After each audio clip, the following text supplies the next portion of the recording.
കർത്താവ് ഒരവസരം കൂടി ഇങ്ങനെ നൽകിയതിന് ഞാൻ ദൈവത്തെ സ്തുതിക്കുന്നു. കഴിഞ്ഞ ആഴ്ച പെട്ടെന്ന് ഒരു കല്യാണം നടത്താൻ പോകേണ്ടി വന്നു. അതുകൊണ്ട് ആബ്സെന്റ് ആയി. ക്ഷമിക്കണം. അത് ആക്ച്വലി മലയാളം, ഹിന്ദി, ഇംഗ്ലീഷിലും കൂടെ നടത്തേണ്ട ഒരു കല്യാണം.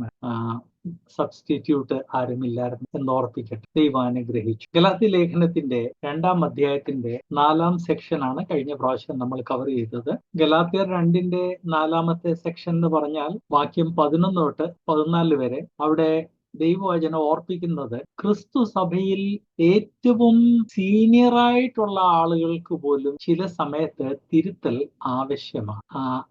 തിരുത്തലിന് അതീതമായി ആരും ക്രിസ്തു സഭയിൽ ഇല്ല. അത് പ്രത്യേകം ഞാൻ എടുത്തു പറയട്ടെ. ക്രിസ്തു സഭയിൽ തിരുത്തലിന് അതീതമായിട്ട് ആരുമില്ല. ഒരു മിനിറ്റ്, ഞാൻ ഒരു ടെക്നിക്കൽ.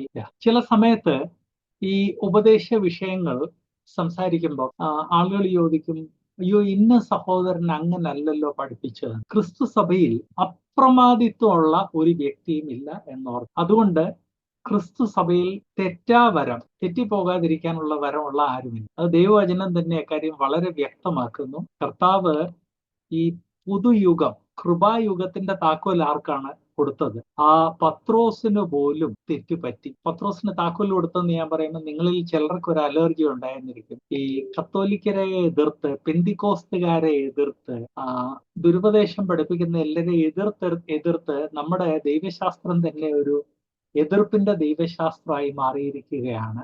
അതുകൊണ്ട് പത്രോസിന് താക്കോൽ കൊടുത്തെന്ന് പറയുമ്പോഴത്തേക്ക് നമുക്ക് വലിയ അലർജിയാണ്. കാരണം പത്രോസാണ് ആദ്യത്തെ പോപ്പെന്ന് അല്ലെ മാർപ്പാപ്പാന്ന് കത്തോലിക്കര് പറയും. എന്നാൽ നമ്മൾ ശ്രദ്ധിക്കേണ്ട ഒരു കാര്യമുണ്ട്. കൃപായുഗത്തിൽ പ്രധാനപ്പെട്ട പല കാര്യങ്ങളും പത്രോസിൽ കൂടെയാണ് ദൈവം ചെയ്തത്. ഇത് കൃപായുഗമാണെന്നുള്ള ഡിക്ലെയർ ചെയ്ത് പത്രോസിൽ കൂടെയാണ്. ഈ കൃപായുഗത്തിൽ യഹൂദനും യവനനും തമ്മിലുള്ള അന്തരം ദൈവം തൂത്തുമായിച്ചു കളഞ്ഞിരിക്കുന്നെന്ന് പത്രോസാണ് ഡിക്ലെയർ ചെയ്തത്. അപ്പൊ ഏറ്റവും സീനിയർ ഒരു വ്യക്തി ആയിരുന്നിട്ട് പോലും താൻ തെറ്റ് ചെയ്തു. കാരണം തെറ്റാവരം ആർക്കും ഇല്ല, അപ്രമാദിത്വം ആർക്കുമില്ല. അങ്ങനെ വന്നപ്പോൾ തന്റെ സ്ഥാനത്തിൽ തന്റെ ഈക്വൽ പത്രോസ് അപ്പോസ്തലനായിരുന്നു. അതുപോലെ തന്നെ അപ്പോസ്തലനായ പൗലോസ് പത്രോസിനെ തിരുത്തുന്നു. യഹൂദനായ നീ വിജാതിയരെ പോലെ ഇടപെടുന്നെങ്കിൽ വിജാതിയർ യഹൂദന്മാരെ പോലെ ഇടപെടണമെന്നുള്ളതിന്റെ അതിന്റെ പുറകെയുള്ള ലോജിക്ക് എന്ത് എന്ന് ചോദിക്കേണ്ടി വരും. അത് കഴിഞ്ഞ് ദൈവവചനം ഡയറക്ട്ലി ഉപദേശത്തിലോട്ട് കടക്കുവാണ്. ആക്ച്വലി ഗലാത്യ ലേഖനത്തിന്റെ പർപ്പസ് നീതീകരണം വിശ്വാസത്താലെയാണ്, ന്യായപ്രമാണത്തിൽ കൂടെ അല്ല. ന്യായപ്രമാണത്തെ അനുസരിക്കുന്നു, ആചരിക്കുന്നു എന്നുള്ളതിന്റെ പ്രത്യക്ഷ അടയാളമായ പരിച്ഛേദന അതിന്റെ കാരണം കൊണ്ട് മാറ്റപ്പെട്ടിരിക്കുന്നു. പരിച്ഛേദന അന്വേഷിക്കുന്ന നിങ്ങൾ ദൈവവചനത്തെ വിട്ട് നിങ്ങൾ ത്യജിച്ച ആ ഷർദിലിനെ പിന്നെയും ഭക്ഷിക്കുവാന്ന് ദൈവവചനം പറയുന്നെന്ന അതിന്റെ ഇൻട്രൊഡക്ഷനായിട്ട് ഈ വിഷയത്തിൽ പത്രോസിന് പോലും തെറ്റുപറ്റിയപ്പോൾ പത്രോസിനെ പോലും തിരുത്തേണ്ടി വന്നെന്ന് ഒരു പശ്ചാത്തലം പറഞ്ഞിട്ട് ദൈവവചനം 5-ാം സെക്ഷനിലോട്ട് മൂവ് ചെയ്യുന്നു. 5 തൊട്ട് പിന്നെ മോസ്റ്റ്ലി ഉപദേശവും ഉപദേശത്തിന്റെ വ്യാഖ്യാനവും ഉപദേശം ചില ഉദാഹരണങ്ങളിൽ കൂടെ വ്യക്തമാക്കുകയും ചെയ്യുവാണ്. ഗലാത്യ ലേഖന 2-ാം അധ്യായത്തിന്റെ 5-ാം സെക്ഷൻ എന്ന് പറഞ്ഞാൽ 15 തൊട്ട് 16 വാക്യങ്ങളാണ്. 15ഉം 16 വാക്യങ്ങളാണ്. ഈ 15ഉം 16ഉം വാക്യങ്ങളിൽ ദൈവാത്മാവ് ഓർപ്പിക്കുന്നത് നീതീകരണം വിശ്വാസത്താൽ മാത്രമാണ്. അതിന് ദൈവവചനം എന്നിട്ട് ഗലാത്യ ലേഖനത്തിൽ പല കാര്യങ്ങൾ പറയുന്നുണ്ട്. എന്നാൽ ഈ 15-16 ഓർപ്പിക്കുന്ന നീതീകരണം വിശ്വാസത്താൽ മാത്രമാണ്. ഒരു 1-ാം അധ്യായത്തിൽ നല്ലൊരു പശ്ചാത്തലം, 2-ാം അധ്യായത്തിന്റെ 14 വാക്യത്തിൽ ഒരു ബാക്ക്ഗ്രൗണ്ട് പ്രിപ്പയർ ചെയ്ത് പത്രോസിന് പോലും തെറ്റുപറ്റി.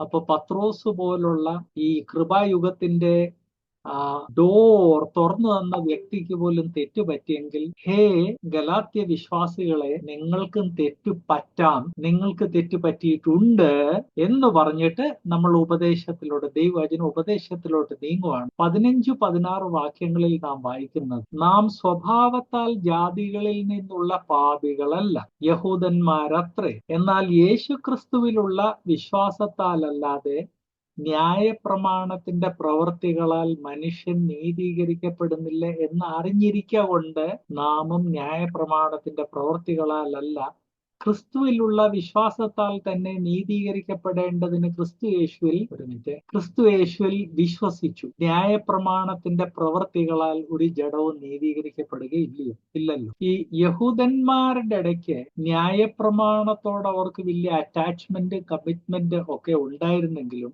നീതീകരണം ന്യായപ്രമാണത്തിൽ കൂടെ അല്ല എന്ന് വ്യക്തമായിട്ട് മനസ്സിലാക്കിയ ധാരാളം യഹൂദന്മാരുണ്ട്. മനസ്സിലാക്കാത്തവരുമുണ്ട്. അതിന്റെ ബെസ്റ്റ് എക്സാമ്പിൾ ആണ് പരീശന്മാർ. അവര് വേദപുസ്തകത്തിന്റെ ആദ്യത്തെ 5 പുസ്തകങ്ങൾ കാണാതെ പഠിച്ച് വേദപുസ്തകത്തിലുള്ള ആ ന്യായപ്രമാണത്തിലുള്ള ചെറിയ ചെറിയ കാര്യങ്ങളൊക്കെ ചെയ്യുന്നത് വളരെ കർശനമായിട്ട് ചെയ്ത അവരിൽ പലർക്ക് ഈ നീതീകരണം വിശ്വാസത്താലെ ആണ് എന്നുള്ളത് വ്യക്തമായില്ല. ശാസ്ത്രിമാരിൽ കുറച്ചുകൂടെ അവരുടെ ഇടയ്ക്ക് വിഷയങ്ങൾ കുറച്ചുകൂടെ മനസ്സിലാക്കിയ കുറച്ചു പേരുണ്ടായിരുന്നു. എന്നാൽ യഹൂദന്മാരുടെ പൊതുജനത്തിന്റെ മധ്യേ പഴയ നിയമത്തിൽ നീതീകരണം വിശ്വാസത്തിൽ കൂടെ ആയിരുന്നു എന്ന് വ്യക്തമായിട്ട് മനസ്സിലാക്കിയ ധാരാളം യഹൂദന്മാരുണ്ട്. യഹൂദന്മാരെ പഠിപ്പിച്ചവരുടെ ഇടയ്ക്കും നീതീകരണം വിശ്വാസത്താലെയാണ് എന്ന് മനസ്സിലാക്കിയ ധാരാളം ആളുകൾ ഉണ്ടായിരുന്നു. അതുകൊണ്ടാണ് ഈ 15-ാം വാക്യം പറയുന്നത്, നാം സ്വഭാവത്താൽ ജാതികളിൽ നിന്നുള്ള പാപികൾ അല്ല. ജാതികൾക്ക് ഈ സന്ദേശം ലഭിച്ചിട്ടില്ല, അവർ പാപത്തിൽ തന്നെ കണ്ടിന്യൂ ചെയ്യുന്നു. എന്നാൽ യഹൂദന്മാരുടെ മധ്യേ പലർക്കും വിശ്വാസത്താലെ ഉള്ള നീതീകരണത്തിന്റെ സന്ദേശം കർത്താവായ യേശുക്രിസ്തു ഈ ലോകത്തിൽ വരുന്നതിന് മുൻപ് തന്നെ വ്യക്തമായിരുന്നു. യോഹന്നാൻ സ്നാപകൻ വന്ന് മാനസാന്തരം പ്രസംഗിച്ചത് അതിൽ ഭൂരിഭാഗവും യഹൂദന്മാരായിരുന്നെന്ന് ഞാൻ ഓർപ്പിക്കട്ടെ. യോഹന്നാൻ സ്നാപകന്റെ സന്ദേശം നാം ഇന്നത്തെ കോണ്ടെക്സ്റ്റിൽ കേൾക്കുമ്പോൾ നമുക്ക് വേണ്ടത്ര വ്യക്തമല്ല. എന്നാൽ യഹൂദൻ അറിയാവുന്ന ആ പശ്ചാത്തലത്തിൽ യോഹന്നാൻ സ്നാപകന്റെ സന്ദേശം, അതുപോലെ തന്നെ യെശയ്യാവിന്റെ പുസ്തകത്തിന്റെ അവസാനത്തെ 3-1 ഇതൊക്കെ വായിച്ചു കഴിയുമ്പോൾ നീതീകരണം വിശ്വാസത്താലെയാണെന്നുള്ളത് വ്യക്തമാകും. അതേ പശ്ചാത്തലത്തിൽ യോനയുടെ പുസ്തകം കണ്ടു കഴിഞ്ഞാൽ അവിടെ ആരും പരിച്ഛേദന ഏറ്റില്ല, എന്നാൽ ദൈവം അവർക്കെല്ലാം രക്ഷ നൽകി. അങ്ങനെ ഈ യഹൂദന്മാരെ സ്വഭാവത്താലെ അറിവില്ലാത്ത പാപികളെ പോലെ അല്ല എന്ന് 15-ാം വാക്യം പറയും. എന്നാൽ മുന്നോട്ട് പോകുമ്പം ഈ ഗലാത്യയിലുള്ളവർക്ക് യേശുക്രിസ്തുവിലുള്ള സുവിശേഷം അല്ലെങ്കിൽ ആ വെളിപ്പാട് അതിന്റെ പൂർണ്ണതയിൽ എത്തിക്കഴിഞ്ഞപ്പോൾ ഉള്ള സന്ദേശമാണ് ഗലാത്യർക്ക് ലഭിച്ചത്. അതുകൊണ്ട് മറ്റ് ആളുകളെക്കാളൊക്കെ വ്യക്തമായിരുന്നു ഗലാത്യർക്ക്. അതുകൊണ്ടാണ് എന്നാൽ യേശുക്രിസ്തുവിലുള്ള വിശ്വാസത്താൽ അല്ലാതെ ന്യായപ്രമാണത്തിന്റെ പ്രവൃത്തികളാൽ മനുഷ്യൻ നീതീകരിക്കപ്പെടുന്നില്ല. അത് ഗലാത്യർ വ്യക്തമായിട്ട് അറിഞ്ഞിരുന്നു. അതുകൊണ്ടാണ് അവർ കർത്താവായ യേശുക്രിസ്തുവിനെ രക്ഷിതാവായിട്ട് സ്വീകരിച്ച സമയത്ത് പരിച്ഛേദന ഏറ്റിരുന്നവർ പിന്നെ അത് ഇല്ലാതാക്കാൻ സാധിക്കത്തില്ല. എന്നാൽ അത് കഴിഞ്ഞ് അവരുടെ കുടുംബത്തിൽ പരിച്ഛേദന ചെയ്യേണ്ട യുവ വിശ്വാസികൾ, അവരുടെ മക്കള്, ജൂനിയേഴ്സ്, അവരെ അവർ പരിച്ഛേദന ചെയ്തില്ല. കാരണം അവർ യേശുക്രിസ്തുവിൽ കൂടെയുള്ള വിശ്വാസത്താൽ അല്ലാതെ നീതീകരണം ഇല്ല എന്ന് വ്യക്തമായിട്ട് മനസ്സിലാക്കി. ഇതിന്റെ അടിസ്ഥാനത്തിൽ നമ്മൾ മനസ്സിലാക്കേണ്ടത് മനുഷ്യൻ പാപിയാണെന്നുള്ളത് യഹൂദന്മാർ അറിഞ്ഞിരുന്നു. എന്നാൽ ഈ യഹൂദനും പാപിയാണ്, വിജാതിയരും പാപിയാണ്. എന്നാൽ വിജാതിയരുടെ കയ്യിൽ ന്യായപ്രമാണം ഇല്ലാത്തത് കൊണ്ടും യഹൂദൻ ജന്മം തൊട്ടേ ന്യായപ്രമാണം അപ്പനിൽ നിന്ന് പഠിച്ചു വരുന്ന രീതിയിൽ വിജാതിയർ പഠിക്കുന്നില്ലാത്തതിന്റെ കാരണം കൊണ്ടും സുവിശേഷം വ്യക്തമായിട്ട് അറിയാവുന്ന ചില യഹൂദർ വിജാതിയരുടെ മധ്യേ പോയി സുവിശേഷം അറിയിക്കുമ്പോൾ മാത്രം അവർ സുവിശേഷം അറിയിക്കുന്നതിന്റെ കാരണം കൊണ്ട് ജനറലി വിജാതിയർ യഹൂദന്മാരെക്കാൾ കൂടുതൽ പാപികളായിരുന്നെന്ന് യഹൂദന്മാർക്ക് അറിയാമായിരുന്നു. അതാണ് ഈ 15-ാം വാക്യം. അതിൻ്റെ കൂടെ ഒരു കാര്യം ഓർപ്പിക്കട്ടെ, ന്യായപ്രമാണം യഹൂദനാണ് ലഭിച്ചത്, വിജാതിയർക്കല്ല. ഈ ന്യായപ്രമാണത്തിന്റെ കോപ്പി വിജാതിയരുടെ ഇടയ്ക്ക് ധാരാളം ഡിസ്ട്രിബ്യൂട്ട് ചെയ്തു. എന്നാൽ അവർക്കതൊരു ആ വിഷയത്തില് വിജാതിയർക്ക് എല്ലാവർക്കും വേണ്ട വ്യക്തതയില്ലായിരുന്നു. വിജാതിയരുടെ മധ്യേ ദൈവവചനം സഭായുഗത്തിന് മുൻപ് തന്നെ ഡിസ്ട്രിബ്യൂട്ട് ചെയ്യപ്പെട്ടു എന്നുള്ളതിന്റെ ഒരു ഉദാഹരണമാണ് അപ്പോസ്തല പ്രവൃത്തിയിലുള്ള ഷണ്ണൻ. അവൻ ആ തേരിൽ യാത്ര ചെയ്ത സമയത്ത് യെശയ്യാവിന്റെ ഗ്രന്ഥം വായിച്ചുകൊണ്ടിരുന്നു. സഭ എന്താണെന്ന് അറിയത്തില്ല, സഭായുഗത്തെ കുറിച്ച് ഒന്നും അറിയത്തില്ല. അവന്റെ കയ്യിൽ യെശയ്യാവിന്റെ കോപ്പി ഉണ്ട്. ഇതുപോലെ തന്നെ പഴയ നിയമത്തിന്റെ കോപ്പി വേറെ പലയിടത്ത് എത്തിയതായിട്ട് ചരിത്രത്തിൽ സൂചനയുണ്ട്. നയമാന്റെ കുഷ്ഠരോഗം മാറിയപ്പോൾ നയമാൻ തിരിച്ചു പോയപ്പോൾ ഈ ദൈവത്തെ മാത്രമേ ആരാധിക്കൂ എന്ന് പറഞ്ഞിട്ടാണ് പോയത്. അങ്ങനെ സിറിയയും യഹൂദന്മാരും തമ്മിലുള്ള ഒരു ബന്ധമുണ്ടാവുകയും ആ ബന്ധം അവർ സിറിയയിൽ നിന്നുള്ളവരെ തുടർച്ചയായിട്ട് ആ ബന്ധം പുലർത്തിയതിന്റെ കാരണം കൊണ്ട് പഴയ നിയമം സിറിയയിൽ എത്തിയതായിട്ട് സൂചനയുണ്ട്. അങ്ങനെയാണ് ക്രിസ്തു സഭ അല്ലെ ഈ കൃപായുഗത്തിന്റെ സന്ദേശം വന്നപ്പോൾ സിറിയയിലുള്ളവർ വലിയ സന്തോഷത്തോടെ അത് സ്വീകരിച്ചതും അങ്ങനെ സിറിയയിൽ ഒരു ക്രിസ്ത്യൻ ചർച്ച് ഉണ്ടായതും പുതിയ നിയമ പുസ്തകങ്ങളുടെ ഏറ്റവും ആദ്യത്തെ ട്രാൻസ്ലേഷൻ സുറിയാനി ഭാഷയിലോട്ട് ചെയ്യുകയും ചെയ്ത് ഇതെല്ലാം നമ്മൾ മനസ്സിലാക്കും. സോ അങ്ങനെ സുവിശേഷം അറിയാവുന്ന ചില വ്യക്തികളിൽ കൂടെ വിജാതീയരുടെ മധ്യേ സുവിശേഷം എത്തിയെങ്കിലും യഹൂദൻ ജനിക്കുമ്പോ തൊട്ട് ചുറ്റിന് ന്യായപ്രമാണം ഉള്ളതുപോലെ ദേവാലയത്തിൽ ന്യായപ്രമാണം, അല്ലെങ്കിൽ അതിനു മുൻപ് സമാഗമന കൂടാരത്തിൽ ന്യായപ്രമാണം, ആ പരിച്ഛേദന ചെയ്യുന്ന കാലം തൊട്ട് ന്യായപ്രമാണം അവന്റെ ജീവിതത്തിൽ അത് ആ പരിച്ഛേദന ചെയ്യുന്ന സമയത്ത് മനസ്സിലാകത്തില്ലെങ്കിലും കുറച്ചു കഴിയുമ്പോൾ പേരൻസ് അത് പറഞ്ഞു കൊടുക്കും. സോ യഹൂദന് ഈ ന്യായപ്രമാണം അവനെ ആവരണം ചെയ്തിരുന്നതിന്റെ കാരണം കൊണ്ട് അവന്റെ ജീവിതത്തിൽ പല രീതിയിലുള്ള നിയന്ത്രണങ്ങളുണ്ട്. വിജാതിയർക്ക് ആ നിയന്ത്രണങ്ങൾ ഇല്ലായിരുന്നു. രക്ഷയുടെ അനുഭവത്തിൽ വന്ന വിജാതിയർക്കുണ്ടായിരുന്നു, എന്നാൽ അവരുടെ സംഖ്യ വളരെ പരിമിതമാണ്. അല്ലാത്ത വിജാതിയർക്ക് അങ്ങനെയുള്ള നിയന്ത്രണങ്ങൾ ഇല്ലായിരുന്നു. അവരെ ആവരണം ചെയ്യുന്ന ഒരു ന്യായപ്രമാണം ഇല്ലായിരുന്നു. അതുകൊണ്ട് യഹൂദന്മാർ വിജാതിയരെ അവരെക്കാൾ വളരെയധികം പാപികളായിട്ടാണ് കൺസിഡർ ചെയ്യുന്നത്. സഭായുഗം വന്നപ്പോൾ ഈ വിഷയങ്ങളെല്ലാം നീതീകരണം വിശ്വാസത്താലെ ആണ് എന്നുള്ള വിഷയങ്ങളിൽ കുറെ കൂടെ വ്യക്തമായി കർത്താവായ യേശുക്രിസ്തുവിൽ വിശ്വസിച്ചാൽ നീ നിന്റെ കുടുംബവും രക്ഷ പ്രാപിക്കും. അങ്ങനെയുള്ള സന്ദേശങ്ങൾ അപ്പോസ്തല പ്രവൃത്തി എഴുതപ്പെട്ട ആ യുഗത്തിൽ വളരെ വ്യക്തമായിട്ട് യഹൂദനോടും വിജാതിയരോടും ദൈവാത്മാവ് പറഞ്ഞു. അങ്ങനെ സഭായുഗം ആയപ്പോഴത്തേക്ക് വിജാതിയർക്കു ആ മെസ്സേജ് വളരെ വ്യക്തമായി കിട്ടി. പഴയ നിയമകാലത്ത് അവിടെ എവിടെയും ചില യഹൂദന്മാർ ചെന്ന് പറഞ്ഞെങ്കിൽ പുതിയ നിയമയുഗം ആയപ്പോഴത്തേക്ക് ഈ യെരുശലേമിൽ നിന്ന് ഛിന്ന ഭിന്നമായ യഹൂദന്മാർ ആദ്യമേ യഹൂദന്മാരോട് മാത്രം ആ സന്ദേശം പറഞ്ഞുള്ളൂ. എന്നാൽ അപ്പോസ്തല പ്രവൃത്തി തന്നെ പറയുന്ന അത് കഴിഞ്ഞ് അവർ കണ്ട് വിജാതിയരോടും ആ സന്ദേശം പറഞ്ഞു. അതുപോലെ തന്നെ കർത്താവ് അപ്പോസ്തലനായ പൗലോസിനെ വിളിച്ചത് വിജാതിയരുടെ അപ്പോസ്തലനായിട്ട്. അങ്ങനെ പൗലോസ് പോയി ധാരാളം സ്ഥലത്ത് സുവിശേഷം പ്രസംഗിച്ചു. ഗലാത്യയിലും പ്രസംഗിച്ചു. ഗലാത്യയിൽ ധാരാളം യഹൂദന്മാരും രക്ഷിക്കപ്പെട്ടു, ധാരാളം വിജാതിയരും രക്ഷിക്കപ്പെട്ടു. അവരോടാണ് ഇപ്പം ദൈവവചനം സംസാരിക്കുന്നത്. ദൈവവചനം അവരെ ഓർപ്പിക്കുന്നത് നീതീകരണം വിശ്വാസത്താൽ മാത്രമാണ്. റോമാലേഖനം അത് വ്യക്തമായിട്ട് പറയുന്നുണ്ട്. അബ്രഹാം വിശ്വസിച്ചു, അത് അവന് നീതിക്കായി കണക്കാക്കപ്പെട്ടു. ഇവിടെ നാം വ്യക്തമായിട്ട് മനസ്സിലാക്കേണ്ടത് ഗലാത്യയിലുള്ള ആളുകള് അവര് ന്യായപ്രമാണം അനുസരിക്കണമെന്ന് പറഞ്ഞപ്പോൾ ദൈവാത്മാവ് ഇവിടെ അവരെ ഓർപ്പിക്കുന്നത് നീതീകരണം ന്യായപ്രമാണം അനുസരിക്കുന്നതിൽ കൂടെയല്ല, കർത്താവായ യേശുക്രിസ്തുവിനെ രക്ഷിതാവായിട്ട് സ്വീകരിക്കുന്നതിൽ കൂടെയാണ്. ഇവിടെ ഗലാത്യ ലേഖനത്തിന്റെ ആ കാതലായ കോർ സന്ദേശം ദൈവാത്മാവ് ആദ്യമായിട്ട് പറഞ്ഞു കഴിഞ്ഞ് അതിനെക്കുറിച്ച് ധാരാളം വിശദീകരണങ്ങൾ നൽകുന്നു. ഈ വിശദീകരണങ്ങൾ നൽകുന്നതിന് കാരണമുണ്ട്. ഒന്ന്, യെരുശലേമിൽ നിന്ന് വന്ന ആളുകൾ അവരെ വളരെയധികം കൺഫ്യൂസ് ചെയ്തിരുന്നു. രണ്ട്, ഗലാത്യ സഭയിൽ യഹൂദന്മാരും ഉണ്ടായിരുന്നു, വിജാതിയരും ഉണ്ട്. യഹൂദന്മാര് കൺഫ്യൂസ്ഡ് ആയിരുന്നു ഈ യെരുശലേമിൽ നിന്ന് വന്ന ആളുകളുടെ കാര്യം. ഈ കൺഫ്യൂസ്ഡ് ആയിട്ടുള്ള യഹൂദന്മാരെ കണ്ടു കഴിഞ്ഞപ്പം ആ ഗലാത്യ സഭയിൽ ഉണ്ടായിരുന്ന വിജാതിയരും കൺഫ്യൂസ് ആയി. ഇവിടെ ദൈവാത്മാവ് ഓർപ്പിക്കുന്ന നോ ന്യായപ്രമാണം ആചരിച്ചത് കൊണ്ടല്ല, വിശ്വാസത്താലെയാണ് മനുഷ്യൻ അന്നും നീതീകരണം പ്രാപിച്ചത്, ഇന്നും നീതീകരണം പ്രാപിക്കുന്നത്. ഇതേ കാര്യം റോമാലേഖനം 3-ാം അധ്യായത്തിന്റെ 20-22 വാക്യം വ്യക്തമാക്കി. റോമാലേഖനം 3-ാം അധ്യായത്തിന്റെ 20 തൊട്ട് 22 വരെ അവിടെ നാം വായിക്കുന്നത്, അതുകൊണ്ട് ന്യായപ്രമാണത്തിന്റെ പ്രവൃത്തികളാൽ ഒരു ജഡവും അവന്റെ സന്നിധിയിൽ നീതീകരിക്കപ്പെടുകയില്ല. ന്യായപ്രമാണത്താൽ പാപത്തിന്റെ പരിജ്ഞാനമത്രേ വരുന്നത്. ഇടയ്ക്ക് ചിലപ്പോൾ ആരെങ്കിലും ചോദിച്ചത് പിന്നെന്തിനാ ന്യായപ്രമാണം? പാപത്തിന്റെ പരിജ്ഞാനം പ്രാപിച്ച് പാപത്തിൽ നിന്ന് അകന്ന് ജീവിക്കുവാൻ വേണ്ടിയായിരുന്നു. എന്നാൽ പാപത്തിൽ നിന്ന് രക്ഷ നൽകുവാനോ നീതീകരണത്തിനോ അല്ലായിരുന്നു. 21-ാം അധ്യായം 21-ാം വാക്യം, ഇപ്പോഴോ ദൈവത്തിന്റെ നീതി വിശ്വസിക്കുന്ന എല്ലാവർക്കും യേശു ക്രിസ്തുവെങ്കിലെ വിശ്വാസത്താലുള്ള ദൈവനീതി തന്നെ ന്യായപ്രമാണം കൂടാതെ വെളിപ്പെട്ടു വന്നിരിക്കുന്നു.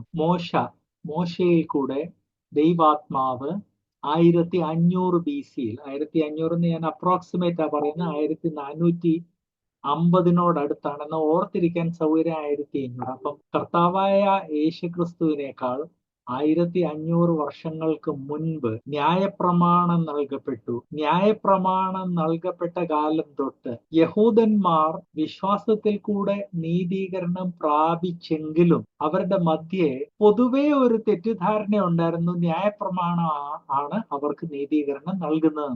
ആ തെറ്റിദ്ധാരണ ഇന്നും വിശ്വാസികളുടെ മധ്യമുണ്ട്, വേർപെട്ട വിശ്വാസികളുടെ മധ്യേ തന്നെയുണ്ട്. യഹൂദന്മാരെ ന്യായപ്രമാണം ആചരിച്ചാണ് രക്ഷ പ്രാപിച്ചതെന്നുള്ള ഒരു തെറ്റിദ്ധാരണ ധാരാളം വേർപാടുകാരുടെ മധ്യമുണ്ട്. ദൈവവചനം വളരെ വ്യക്തമായിട്ട് റോമാലേഖനത്തിലും ഗലാത്യ ലേഖനത്തിലും പറയുന്ന യഹൂദന്മാരും ന്യായപ്രമാണം ആചരിച്ചല്ല രക്ഷ പ്രാപിച്ചത്. അവർക്ക് ന്യായപ്രമാണം നൽകപ്പെട്ടു. ന്യായപ്രമാണം അവർക്ക് ഒരു അനുഗ്രഹമായിരുന്നു. ജനിച്ച കാലം തൊട്ട് ന്യായപ്രമാണം അവരുടെ ചുറ്റിനും ഉണ്ടായിരുന്നതുകൊണ്ട്, ന്യായപ്രമാണം അവരെ ആവരണം ചെയ്തതുകൊണ്ട് അവരുടെ ജീവിതത്തിൽ അവർ ചുറ്റിനുമുള്ള വിജാതീയരെക്കാൾ കുറെ കൂടെ വിശുദ്ധ ജീവിതം എന്നും നയിച്ചെന്ന് പറയാൻ സാധിക്കത്തില്ല. കാരണം ന്യായപ്രമാണം അവരുടെ ചുറ്റിനും ഉണ്ടായിരുന്നവരെ ആവരണം ചെയ്തെങ്കിലും ഈ ന്യായപ്രമാണത്തെ അവർ മറന്നുപോയ കാലങ്ങളുമുണ്ട്. അങ്ങനെയുള്ള കാലങ്ങളിൽ ന്യായപ്രമാണം അവർക്ക് പ്രയോജനം ചെയ്തില്ല. ന്യായപ്രമാണം അവരുടെ ചുറ്റിനും ഉണ്ടെന്ന് പറഞ്ഞു കഴിഞ്ഞാൽ ഭൗതികമായിട്ടല്ല, ന്യായപ്രമാണം മനസ്സിലാക്കി ആചരിച്ചവരുടെ ചുറ്റിനും ഉണ്ടായിരുന്നെന്ന് ഞാനിവിടെ ഓർപ്പിച്ചത്. മുന്നോട്ട് പോകുന്നതിന് മുൻപ് അതുമായിട്ട് ബന്ധപ്പെട്ട ഒരു കാര്യം, നമ്മുടെ ജീവിതത്തിലുള്ള ഒരു കാര്യം ഓർപ്പിക്കട്ടെ. യഹൂദന്മാർ വിജാതീയരെ അവരെക്കാൾ കൂടുതൽ പാപികളായിട്ട് കൺസിഡർ ചെയ്യും. ദൈവവചനവും അത് തന്നെയാണ് ഓർപ്പിക്കുന്നത്. നമ്മൾ വിജാതീയരെ പോലെ പാപികളല്ലല്ലോ. അപ്പം യഹൂദന്മാര് പൊതുവെ വിജാതീയരെക്കാൾ ബെറ്റർ ആയിരുന്നു, അവരെക്കാൾ അധികം നീതി നിറഞ്ഞ പ്രവൃത്തികൾ ചെയ്തിരുന്നു എന്ന് അവര് ചിന്തിച്ചു. പുതിയ നിയമ ദൈവവചനം അത് സത്യമാണെന്ന് അനുമോദിക്കുന്നു. അതിൽ കൂടെ അവർക്ക് രക്ഷ ലഭിച്ചില്ല. എന്നാൽ അങ്ങനെ ഈ ന്യായപ്രമാണത്തിൽ കൂടെ അവർക്ക് വിജാതീയരെക്കാൾ വിശുദ്ധ ജീവിതം ലഭിക്കപ്പെട്ടു എന്ന് പുതിയ നിയമം ഓർപ്പിക്കുമ്പോൾ, പുതിയ നിയമ വിശ്വാസികളായ നമ്മുടെ ജീവിതത്തിൽ അതിന്റെ ആപ്ലിക്കേഷൻ നമ്മൾ മറക്കരുത്. ഇന്ന് മറന്നുപോവുകയാണ്. അതിന്റെ ആപ്ലിക്കേഷൻ എന്ന് പറഞ്ഞാൽ നാം നമ്മുടെ ജീവിതത്തിൽ വിശുദ്ധ തിരുവെഴുത്ത് കണ്ടിന്യൂസ് ആയിട്ട് വായിക്കുകയും പഠിക്കുകയും വിശുദ്ധ തിരുവെഴുത്ത് നമ്മുടെ മനസ്സുകളെ പൂർണ്ണമായിട്ട് ആവരണം ചെയ്താൽ നമ്മുടെ ജീവിതത്തിൽ വിശുദ്ധിക്ക് സാധ്യത അധികമാണ്. യഹൂദന് ന്യായപ്രമാണം അവനെ ആവരണം ചെയ്തു. ഇന്ന് സഭായുഗത്തിൽ ദൈവവചനത്തിന്റെ അടിസ്ഥാന പ്രമാണങ്ങൾ നമ്മുടെ ചുറ്റിനും ഒരു ആവരണം, ഒരു കവചമായിട്ട് നിൽക്കണം. അതുമായിട്ട് ബന്ധപ്പെട്ട രണ്ടാമതൊരു കാര്യം ഞാൻ ഓർപ്പിക്കാൻ ആഗ്രഹിക്കുന്നു. വേർപാട് സഭകളിൽ ആദ്യകാലം തൊട്ട് ഉണ്ടായിരുന്ന ഒരു പരിചയമാണ്, കുട്ടി ജനിച്ച് ഒരു 2 വാചകം അങ്ങോട്ട് സംസാരിക്കാൻ കഴിവാകുമ്പോഴത്തേക്ക് ദൈവ സ്നേഹമാകുന്നു, യഹോവ എന്റെ ഇടയനാകുന്നു എന്നുള്ള വാക്യങ്ങൾ തൊട്ട് പിന്നെ അവരെ വാക്യങ്ങൾ തന്നെ പഠിപ്പിക്കുന്ന ഒരു കാലമുണ്ടായിരുന്നു. ഇന്ന് അതിൽ കുറച്ചൊക്കെ മാറ്റം വന്നിട്ടുണ്ട്. എന്നാൽ അന്ന് അങ്ങനെ ദൈവവചനം വളരെ ക്രമീകൃതമായിട്ട് അവരെ കാണാതെ പഠിപ്പിച്ചതുകൊണ്ട് അവർ എവിടെ പോയാലും ദൈവവചനം അവരുടെ മനസ്സിന്, അവരുടെ ചുറ്റിനും ഒരാവരണമായി, ഒരു കവചമായിട്ട് നിന്നു. ആ തലമുറയിലുള്ള ലക്ഷക്കണക്കിന് വേർപാടുകാര്, ലക്ഷക്കണക്കിന് ഇപ്പോഴായത് 10,000 വേർപാടുകാര് കേരളം വിട്ട് ആദ്യ വടക്കേ ഇന്ത്യയിലും അത് കഴിഞ്ഞ് ധനകാര്യ വിഷയങ്ങളിൽ ഡിമാൻഡ്, അവരുടെ ആവശ്യകതകൾ കൂടിക്കഴിഞ്ഞപ്പോൾ ഗൾഫിലും അമേരിക്കയിലും മറ്റ് രാഷ്ട്രങ്ങളിൽ പോയി. ഈ വേർപാടുകാർ കേരളം വിട്ട് പോയിടത്തെല്ലാം അവർ അവിടെ വേർപാട് സഭകൾ തുടങ്ങാൻ കാരണമായി തീർന്നു. വടക്കേ ഇന്ത്യയിൽ സുവിശേഷകന്മാര് പോയി ഒത്തിരി സഭകൾ തുടങ്ങിയിട്ടുണ്ടെന്നുള്ളത് സത്യമാണെങ്കിലും കേരളത്തിന്റെ പുറത്ത് ധാരാളം സഭകൾ ജോലിക്ക് വേണ്ടി പോയ ആളുകളും തുടങ്ങിയിട്ടുണ്ട്. രണ്ടാമത്തെ കാര്യം, സുവിശേഷകന്മാര് സഭ തുടങ്ങിയ പല സ്ഥലത്തും കേരളത്തിൽ നിന്ന് ജോലിക്ക് പോയ ഈ ദൈവവചന അറിയാവുന്ന വിശ്വാസികളാണ് അവർക്ക് സപ്പോർട്ടും അവർക്കൊരു കവചമായിട്ട് നിന്നത്. ഇതിന്റെ എല്ലാം കാരണം ആദ്യ തലമുറ തൊട്ട് നമ്മുടെ കുടുംബങ്ങളിൽ കുട്ടികളെ വേദപുസ്തകത്തിലെ വാക്യങ്ങൾ കാണാതെ പഠിപ്പിക്കുന്നതും അതിനനുസരിച്ച് നടക്കണേ മക്കളെ എന്ന് അവരോട് പറഞ്ഞു കൊടുത്തതും അതിന്റെ ഒരു പ്രധാന കാരണമാണ്. 1970-കളായപ്പോഴത്തേക്ക് ആ പ്രാക്ടീസ് നമ്മുടെ മധ്യേ ഇല്ലാതെയായി. എന്നാൽ ഇപ്പം ന്യൂ ജനറേഷൻ ആ പ്രാക്ടീസ് പിന്നെയും തിരിച്ചു കൊണ്ടുവരാൻ ശ്രമിക്കുന്നുണ്ട്. ഈ ന്യൂ ജനറേഷനിൽ പെട്ടവരുടെ മാതാപിതാക്കൾ, സഹോദര സഹോദരിമാർ ഈ പ്രാക്ടീസിനെ പ്രോത്സാഹിപ്പിക്കണം എന്ന് ഞാൻ ഓർപ്പിക്കട്ടെ. യഹൂദനെ അവൻ പോയിടത്തെല്ലാം ന്യായപ്രമാണം അവൻ പഠിച്ചതിന്റെ കാരണം കൊണ്ട് ആ ന്യായപ്രമാണം അവന് ഒരു സുരക്ഷാ കവചമായി തീർന്നതുപോലെ നമ്മുടെയൊക്കെ മക്കൾ പോകുന്ന സ്ഥലത്തൊക്കെ ദൈവവചനം അവർക്കൊരു സുരക്ഷാ കവചമായി തീരുവാൻ വേണ്ടി ഈ പഴയ നിയമത്തിലുള്ള പ്രാക്ടീസ് കണ്ട് അതുപോലെ ഗലാത്യ ലേഖനം പറയുന്നത് അത് വായിച്ച് അതിന്റെ ബേസിസിൽ നമ്മളും നമ്മുടെയൊക്കെ കുടുംബങ്ങളിൽ ഈ പ്രാക്ടീസസ് ഇല്ലെങ്കിൽ അത് തിരിച്ചു കൊണ്ടുവരണം, ഉണ്ടെങ്കിൽ അതിന് പൂർണ്ണമായിട്ട് പ്രോത്സാഹനം കൊടുക്കണം. പ്ലസ് ഇവിടെ സഭകളെ ലീഡ് ചെയ്യുന്ന പല സഹോദരന്മാരുണ്ട്, സൺഡേ സ്കൂളുകളിൽ പഠിപ്പിക്കുന്ന പല സഹോദരിമാരുണ്ട്, അല്ലാതെ തന്നെ മറ്റുള്ളവരോട് വിശുദ്ധ തിരുവെഴുത്തിനെ കുറിച്ച് സംസാരിക്കുന്ന സഹോദര സഹോദരിമാരുണ്ട്. അവർ ഈ വിഷയം മനസ്സിൽ വെച്ചിട്ട് ദൈവവചന ഈ തലമുറയ്ക്ക് അവരുടെ മനസ്സിന്റെ ചുറ്റിനും ഒരു ആവരണം, ഒരു സുരക്ഷാ കവചമായി തീരുവാൻ വേണ്ടി ഈ പ്രാക്ടീസിനെ പ്രോത്സാഹിപ്പിക്കണം എന്ന് ഗലാത്യ ലേഖനത്തിലെ 15-16 വാക്യങ്ങളുടെ വെളിച്ചത്തിൽ ഞാൻ നിങ്ങളെ ഓർപ്പിക്കാൻ ആഗ്രഹിക്കുന്നു. ന്യായപ്രമാണത്തിന്റെ പ്രവൃത്തി കൊണ്ട് ആരും നീതീകരിക്കപ്പെടുന്നില്ല. എന്നാൽ ആ ന്യായപ്രമാണം അറിഞ്ഞതുകൊണ്ട് അവർ വിജാതിരേക്കാൾ ബെറ്റർ ജീവിതം നയിച്ചു. ആ ബെറ്റർ ജീവിതം കൊണ്ട് അവർക്ക് നീതീകരണം ലഭിക്കത്തില്ലെങ്കിൽ വിജാതിയരേക്കാൾ അധികം വിശുദ്ധ ജീവിതം നയിച്ചതുകൊണ്ട് അവർക്ക് രക്ഷയുടെ അനുഭവം വന്നു കഴിഞ്ഞപ്പോൾ ദൈവത്തോട് അടുത്ത് ജീവിക്കാൻ വലിയ വിഷമം ഉണ്ടായില്ല. അതേസമയത്ത് വിജാതിയർ രക്ഷയുടെ അനുഭവത്തിൽ വന്നു കഴിഞ്ഞാൽ അവരുടെ ജാതീയ പ്രാക്ടീസസ് വിട്ടുമാറാൻ വലിയ വിഷമമാണ്. അത് നമ്മൾ എല്ലായിടത്തും കാണുന്നുണ്ട് എന്നുള്ള കാര്യം ഓർപ്പിക്കും. എഫേസ്യ ലേഖനം 2-ാം അധ്യായത്തിന്റെ 8-9 വാക്യത്തിൽ എഫേസ്യർ 2:8-9 കൃപയാലല്ലോ നിങ്ങൾ വിശ്വാസം മൂലം രക്ഷിക്കപ്പെട്ടിരിക്കുന്നത്, അതിനും നിങ്ങൾ കാരണമല്ല, ദൈവത്തിന്റെ ദാനം അത്രയാകുന്നു, ആരും പ്രശംസിക്കാതിരിപ്പാൻ പ്രവൃത്തികളും കാരണമല്ല. ഞാൻ ഓർപ്പിച്ചതുപോലെ 15-ാം വാക്യത്തിൽ ഉപദേശം, ദൈവാത്മാവ് ആ ഉപദേശം അങ്ങോട്ട് ഡിക്ലെയർ ചെയ്തു 15-16. ഈ ഉപദേശം ഗലാത്യ ലേഖനത്തിൽ മാത്രമല്ല, പുതിയ നിയമത്തിൽ റോമാലേഖനം തൊട്ട് യൂദായുടെ ലേഖനം വരെ വ്യക്തമായിട്ട് പറഞ്ഞിട്ടുണ്ട്. അപ്പൊ നിങ്ങൾ ചോദിച്ചെന്നിരിക്കും, മറ്റു ബുക്സിൽ പറഞ്ഞിട്ടില്ലേ? പറഞ്ഞിട്ടുണ്ട്. പഴയ നിയമത്തിലുള്ള പ്രധാനപ്പെട്ട പല ബുക്സിലും രക്ഷയെക്കുറിച്ച് പറഞ്ഞിട്ടുണ്ട്. എന്നാൽ ഈ പഴയ നിയമ ഗ്രന്ഥങ്ങളിൽ ഉപയോഗിച്ചിരിക്കുന്ന വൊക്കാബുലറി, പദപ്രയോഗങ്ങൾ, അത് കർത്താവായ യേശു ക്രിസ്തു ഈ മനുഷ്യാവതാരം എടുക്കുന്നതിന് മുൻപായതുകൊണ്ട് വേണ്ടത്ര ഇന്ന് നമുക്ക് വ്യക്തമായിരിക്കുന്ന രീതിയിൽ വ്യക്തമല്ല. സഭായുഗം വന്നു കഴിഞ്ഞപ്പോൾ കർത്താവ് ലോകത്തിൽ വന്നു, നമുക്ക് വേണ്ടി ക്രൂശിയാഗം നടത്തി, സ്വർഗാരോഹണം ചെയ്തു, പെന്തിക്കോസ്ത് നാൾ വന്നു. അത് കഴിഞ്ഞ് ഈ വിഷയം ഏറ്റവും വ്യക്തമായിട്ട് ദൈവാത്മാവ് ഈ ലേഖനങ്ങളിൽ കൂടെ നമുക്ക് തന്നിട്ട്, പൂർണ്ണമായത് വരുമ്പോൾ അംശമായത് മാറിപ്പോകുമെന്ന് പറഞ്ഞപ്പോൾ വിശുദ്ധ തിരുവെഴുത്താണ് പൂർണ്ണമായത്. നമ്മൾ ഓർക്കണം, പൂർണ്ണമായ വിശുദ്ധ തിരുവെഴുത്ത് വന്നപ്പോൾ പഴയ നിയമത്തിൽ ഷാഡോ വഴി, ഉദാഹരണം വഴിയൊക്കെ പറഞ്ഞ കാര്യങ്ങൾ ഇന്ന് വളരെ വ്യക്തമാണ്. അങ്ങനെ വ്യക്തമായിട്ട് പല ലേഖനങ്ങളിൽ പറഞ്ഞിട്ടുണ്ട്. അതിൽ ഒരെണ്ണം ഞാൻ നിങ്ങളുടെ മുമ്പിൽ ഇവിടെ പറഞ്ഞതേ ഉള്ളൂ. കൃപയാലല്ലോ നിങ്ങൾ വിശ്വാസം മൂലം രക്ഷിക്കപ്പെട്ടിരിക്കുന്നത്, അതിന് നിങ്ങൾ കാരണമല്ല, ദൈവത്തിന്റെ ദാനം അത്രയാകുന്നു. ആ ഒരു വാക്യത്തിൽ രക്ഷയുടെ എസൻസ് വളരെ ക്ലിയർ ആയിട്ട് ഇവിടെ പറയുന്നുണ്ട്. എന്നാൽ ഗലാത്യരോട് ദൈവാത്മാവ് പറഞ്ഞതുപോലെ തന്നെ എഫീസരോടും ദൈവാത്മാവ് 9-ാം വാക്യത്തിൽ പറയുന്ന, ആരും പ്രശംസിക്കാതിരിപ്പാൻ പ്രവൃത്തികളും കാരണമല്ല. ഗലാത്യയിൽ ഏറ്റവും വലിയ പ്രശ്നം അതായിരുന്നല്ലോ. അവർ വിശ്വസിച്ചു, രക്ഷ പ്രാപിച്ചു, എന്നാൽ ചില പ്രവൃത്തിയുടെ ആവശ്യമാണെന്ന് യെരുശലേമിൽ നിന്ന് വന്ന ജൂഡൈസേഴ്സ് പറഞ്ഞു. അപ്പം പ്രവൃത്തി ആവശ്യമാണെന്നുള്ള തെറ്റിദ്ധാരണയിൽ അവർ ഇരുന്നു. ആ തെറ്റിദ്ധാരണ തന്നെയാണെന്ന് ഗലാത്യ ലേഖനം വ്യക്തമാക്കുന്നു. എന്ന വിശുദ്ധ തിരുവെഴുത്തിൽ മറ്റുള്ള ഭാഗങ്ങളും അത് വ്യക്തമാക്കും. ഫിലിപ്പി ലേഖനം 3:9 നാം വായിക്കുന്നത്, ഫിലിപ്പി ലേഖനം 3:9, ഞാൻ ക്രിസ്തുവിനെ നേടേണ്ടതിനും ന്യായപ്രമാണത്തിൽ നിന്നുള്ള എന്റെ സ്വന്തം നീതിയല്ല, ക്രിസ്തുവിങ്കലുള്ള വിശ്വാസം മൂലം ദൈവം വിശ്വസിക്കുന്നവർക്ക് നൽകുന്ന നീതി തന്നെ ലഭിച്ചു. അപ്പൊ ക്രിസ്തുവിനെ നേടേണ്ടതിനും ആ ക്രിസ്തുവിൽ നിന്നുള്ള നീതി ലഭിക്കുന്നത് വിശ്വാസം മൂലം ദൈവവചനം ഇവിടെ ഓർപ്പിക്കുന്നു. ഈ വാക്യങ്ങളെല്ലാം ഞാൻ എന്തിനാണ് പറയുന്നതെന്ന് ഞാൻ ഒരു പ്രാവശ്യം കൂടെ ഓർപ്പിക്കട്ടെ. ദൈവവചനം കാതലായ വിഷയങ്ങൾ ഒരു പ്രാവശ്യം പറഞ്ഞു വിടുന്നതിന് പകരം ആവർത്തിച്ചു പറയുന്നു. അതിന് പല കാരണങ്ങളുണ്ട്. ഒരേ വിഷയം പല രീതിയിൽ പറഞ്ഞെങ്കിൽ പലർക്ക് മനസ്സിലാകും. നമ്മുടെ എല്ലാവരുടെയും അണ്ടർസ്റ്റാൻഡിങ് ഒരുപോലെയാണ്. നമ്മുടെ എല്ലാവരുടെയും പശ്ചാത്തലം ഒന്നല്ല. നമ്മുടെ എല്ലാവരുടെയും IQ ഒരുപോലെയല്ല.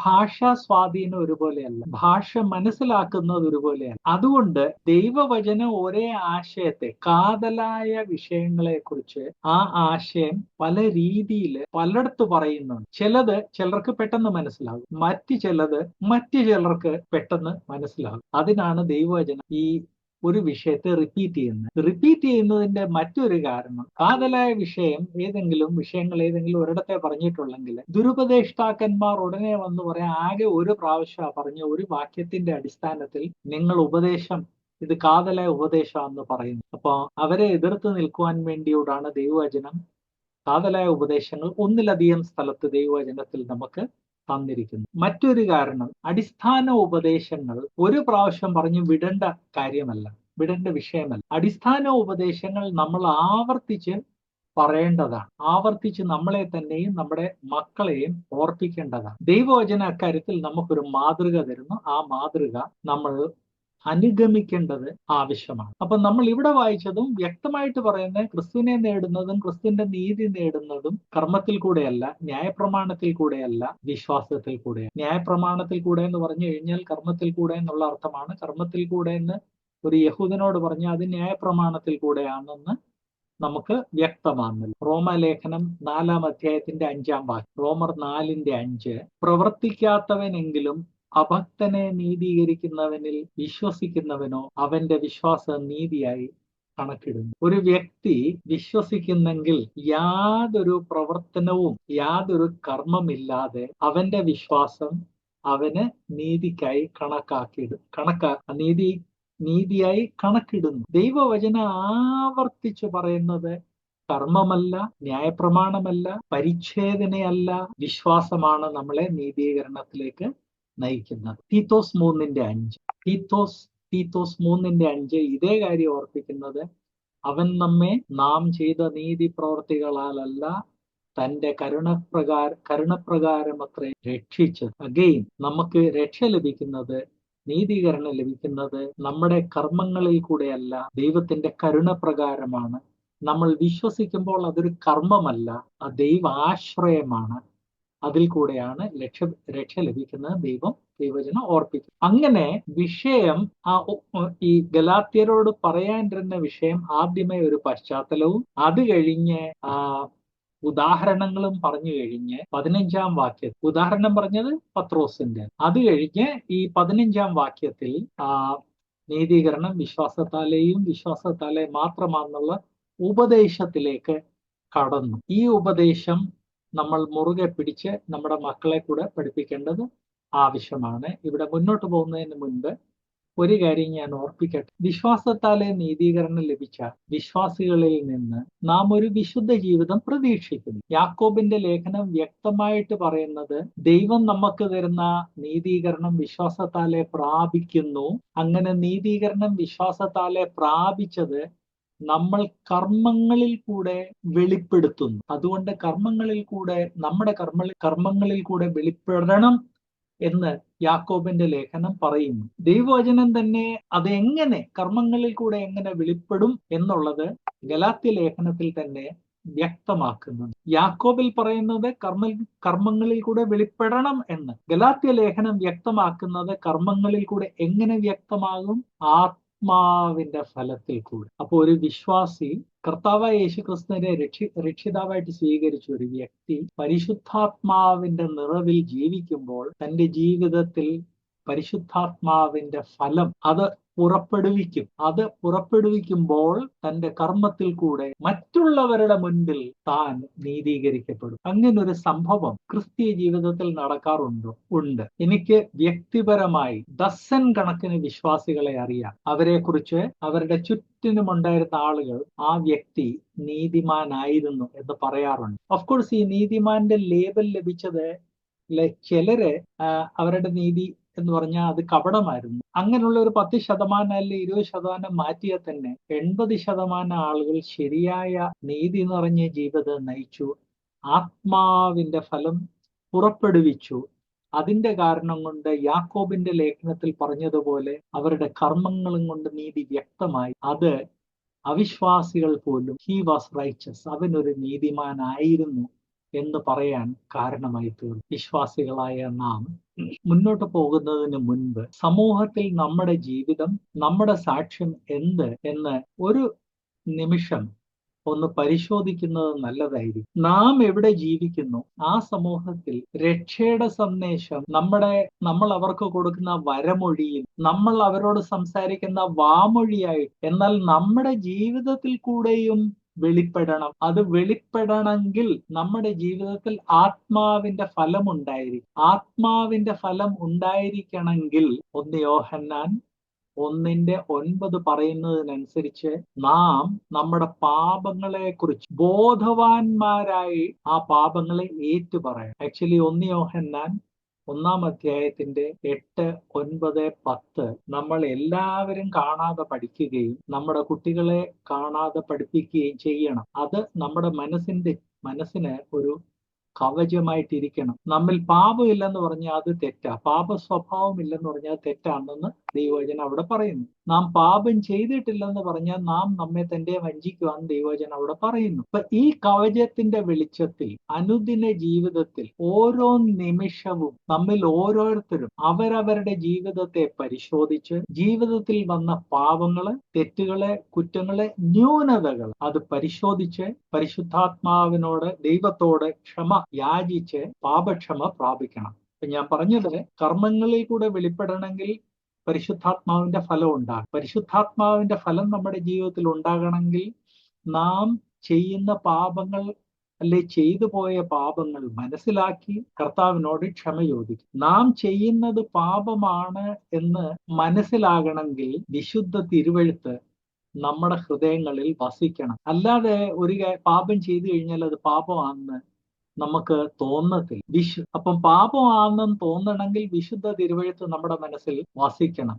അങ്ങനെ വിശുദ്ധ തിരുവെഴുത്ത് നമ്മുടെ മനസ്സിൽ വസിക്കുമ്പോൾ ഇരുവായ്ത്തലയുള്ള ആ വാള് നമ്മുടെ ഹൃദയത്തിലുള്ള ആശയങ്ങളെ പരസ്പരം സെപ്പറേറ്റ് ചെയ്ത് നമുക്ക് വ്യക്തമാക്കി. ആ ഇരുവായ്ത്തലയുള്ള വാള് നമ്മുടെ ഹൃദയങ്ങളിൽ പ്രവർത്തിക്കണമെങ്കിൽ വിശുദ്ധ തിരുവെഴുത്ത് നമ്മുടെ ഹൃദയങ്ങളിൽ പ്രവേശിക്കണം. വിശുദ്ധ തിരുവെഴുത്ത് നമ്മുടെ ഹൃദയത്തിൽ പ്രവേശിക്കണമെങ്കിൽ വിശുദ്ധ തിരുവെഴുത്ത് വായന നമ്മുടെ ജീവിതത്തിൽ ഒരു റെഗുലർ ഹാബിറ്റായി. അങ്ങനെ വായന ഒരു റെഗുലർ ഹാബിറ്റ് ആയിരിക്കണമെങ്കിൽ നമ്മൾ അതിനുവേണ്ടി സമയം മാറ്റിവെക്കും. ഇക്കാലത്ത് പലര് സഭായോഗത്തിലൊക്കെ വരുമ്പോൾ വേദോസ്തവത്തിൽ നിന്ന് ആരെങ്കിലും ഒരു വാക്യം പറഞ്ഞാൽ അത് അവരുടെ മൊബൈലിൽ എടുത്തു നോക്കും. അത് വലിയ പാപമായിട്ട് ചിലർ പറയാറുണ്ട്. അതൊരു പാപമൊന്നും. എന്നാൽ അങ്ങനെ ഉപയോഗിക്കുന്ന പലരുമായിട്ട് വ്യക്തിപരമായിട്ട് പരിചയിച്ച് ഇടപെട്ട് കഴിഞ്ഞപ്പോൾ മനസ്സിലായ ഒരു കാര്യം, അങ്ങനെ എപ്പോ ആവശ്യം വന്നു കഴിഞ്ഞാലും മൊബൈലെടുത്ത് നോക്കി ഈ വിശുദ്ധ തിരുവെഴുത്ത് കയ്യിലെടുത്ത് ഒരു ഫിക്സ്ഡ് ടൈമിൽ വായിക്കുന്ന ആ പരിചയം അവരുടെ ജീവിതത്തിൽ ഇല്ലാതെ ആയിരിക്കുക. എല്ലാവരുടെയും ജീവിതത്തിൽ ഇല്ലാതെ ആയിരിക്കുക എന്ന് ഞാൻ പറയുന്നില്ല. എന്നാൽ എൻ്റെ ഫ്രണ്ട് സർക്കിളിൽ ഉപദേശിമാരുണ്ട്, ബൈബിൾ ടീച്ചേഴ്സ് ഉണ്ട്, അല്ലാതെ പലരുണ്ട്. ആ മൊബൈലില് വളരെയധികം ആശ്രയിക്കുന്ന പലരുടെ ജീവിതത്തിൽ അങ്ങനെയുള്ള ഒരു ആശ്രയത്തിന്റെ കാരണം കൊണ്ട് വേദപുസ്തകം വായന വളരെ കുറഞ്ഞിട്ടുണ്ട്. അങ്ങനെ വേദപുസ്തകം വായന കുറഞ്ഞതിന്റെ കാരണം കൊണ്ട് അവരുടെ ജീവിതത്തിൽ റെഗുലർ വേദോസ്തവ വായനയില്ല. ഒരു നല്ല നനഞ്ഞ തോർത്ത് അങ്ങോട്ട് എടുത്ത് പിഴിഞ്ഞു കഴിയുമ്പോൾ വെള്ളത്തിന്റെ ജലാംശം വളരെ കുറവേ ഉള്ളൂ. അതുപോലെ എല്ലാവരുടെയും ജീവിതത്തിൽ ഇല്ല, ചിലരുടെയൊക്കെ ജീവിതത്തിൽ ബൈബിൾ വന്ന് ബൈബിൾ വായന അങ്ങില്ലാതാണ്. നമ്മളിൽ ആരുടെയെങ്കിലും ജീവിതത്തിൽ അങ്ങനെ സംഭവിച്ചിട്ടുണ്ടെങ്കിൽ നിങ്ങളുടെ മൊബൈലിൽ നിന്ന് ആ ബൈബിളെ മായ്ച്ചു കളയണമെന്ന് ഞാൻ അഭ്യർത്ഥിക്കുന്നു. മൊബൈലിൽ ബൈബിൾ വായിക്കുന്ന തെറ്റാണെന്ന് ഞാൻ ഇവിടെ പറഞ്ഞില്ല, നോ. എന്നാൽ മൊബൈലിനെ ആശ്രയം നിങ്ങളുടെ ജീവിതത്തിൽ ബൈബിൾ വായന, റെഗുലർ ബൈബിൾ വായനയുടെ കാര്യം ഞാൻ ഈ പറയാം. ഒന്നിൽ രാവിലെ അല്ലേ വൈകിട്ട് അല്ലെ ഒരു ഫിക്സ്ഡ് ടൈമിൽ ആ വായന ഇല്ലാതാക്കിയിട്ടുണ്ട്. ഇല്ലാതാക്കിയ കാരണത്തെ നിങ്ങൾ ഇല്ലാതാക്കണം എന്നുകൂടി ഞാൻ ഓർപ്പിക്കും. ഞാൻ ക്ലോസിംഗിൽ പറഞ്ഞ കാര്യം ആദ്യം ഒന്ന് പറയട്ടെ. നീതീകരണം വിശ്വാസത്താൽ. എന്നാൽ വിശ്വാസത്താലെ ലഭിച്ച നീതീകരണം മറ്റുള്ളവരുടെ മുമ്പിൽ നമ്മൾ പ്രവൃത്തിയിൽ കൂടെ കാണിക്കും. പ്രവൃത്തിയിൽ കൂടെ കാണിക്കണമെങ്കിൽ ആത്മാവിന്റെ ഫലം ഉണ്ടാകും. ആത്മാവിന്റെ ഫലം ഉണ്ടാകണമെങ്കിൽ ആത്മാവിന്റെ നിറവിലുള്ള ജീവിതം വേണം. ആത്മാവിന്റെ നിറവിലുള്ള ജീവിതം വേണം. നമ്മുടെ ജീവിതത്തിൽ കടന്നു വരുന്ന പാപങ്ങളെയും കുറ്റങ്ങളെയും നമ്മൾ റെഗുലറായിട്ട് ഏറ്റുപറയും. അങ്ങനെ ഏറ്റുപറയണമെങ്കിൽ ആ പാപവും കുറ്റവും നമ്മൾ ചെയ്യുന്ന പാപമാണ്, അത് കുറ്റപ്രവൃത്തിയാണ്, തെറ്റാണ് എന്ന് മനസ്സിലാക്കാൻ വേണ്ടി ദൈവവചനം നമ്മുടെ മനസ്സിൽ വസിക്കണം. ദൈവവചനം നമ്മുടെ മനസ്സിൽ വസിക്കണമെങ്കിൽ ആ പാപവും കുറ്റമാണെന്ന് നമ്മൾ മനസ്സിലാക്കണമെങ്കിൽ ഇരുവായുത്തലയുള്ള വാൾ നമ്മുടെ മനസ്സിൽ പ്രവർത്തിക്കണം. ഇരുവായുത്തലയുള്ള വാൾ പ്രവർത്തിക്കണമെങ്കിൽ ദൈവവചനം നമ്മുടെ മനസ്സിൽ വസിക്കണം. ദൈവവചനം നമ്മുടെ മനസ്സിൽ വസിക്കണമെങ്കിൽ ദൈവവചനം റെഗുലറായിട്ട് വായിച്ചിരിക്കണം. അതിനോട് ഒരു കാര്യം കൂടെ ഓർപ്പിക്കട്ടെ, കാണാതെ പഠിച്ചിരിക്കണം. ദൈവവചനം കാണാതെ പഠിക്കാൻ വേണ്ടി ഒരു പ്രായപരിധി ഇല്ല. ഏത് പ്രായത്തിൽ അത് ചെയ്യാം, ഏത് പ്രായത്തിലും ചെയ്യണം എന്ന് ഓർപ്പിക്കുന്നു. കർത്താവ് ഇങ്ങനെ ഒരു അവസരം നൽകിയതിന് ഞാൻ ദൈവത്തെ സ്തുതിക്കുന്നു. ദൈവം നിങ്ങളെ എല്ലാവരെയും സഹായിക്കട്ടെ. ഒരു പ്രത്യേക കാര്യം അഭ്യർത്ഥിക്കട്ടെ. ഈ ദിവസങ്ങളിൽ ഒത്തിരി പുതിയ ചെറിയ വീഡിയോസ് നിങ്ങൾ കാണുന്നുണ്ട്. അത് നിങ്ങളുടെ സഭയിലും നിങ്ങളുടെ കുടുംബത്തിലുള്ള ചെറുപ്പക്കാർക്ക് അയച്ചു കൊടുക്കണം. കാരണം യുക്തിവാദികൾ കേരളത്തിൽ വളരെ ആഞ്ഞടിക്കുന്നുണ്ട്. യുക്തിവാദികളുടെ നമ്മുടെ വേർപാടുകാരുടെ ഏറ്റവും വലിയ പ്രോഗ്രാം ഞാൻ കണ്ടിട്ടുള്ളത് വേർപാട് സെന്റിനറിയാണ്. അതിൽ ഏതാണ്ട് 3000 ആളുകളാണ്. യുക്തിവാദികളുടെ ഓരോ മീറ്റിങ്ങില് 2000, 5000, 10000, 30,000 വരെ ആളുകളാണ് വന്ന് അത്രയധികം ആഞ്ഞടിച്ചുകൊണ്ടിരിക്കുകയാണ്. നമ്മുടെ പല സഹോദരന്മാരെ അവർ ഓൾറെഡി കൺഫ്യൂസ് ചെയ്ത് കഴിഞ്ഞു. അതുകൊണ്ട് യുക്തിവാദികൾക്കെതിരെയുള്ള ഈ വീഡിയോ ഷെയർ ചെയ്യണം എന്ന് അഭ്യർത്ഥിക്കുന്നു. God bless you.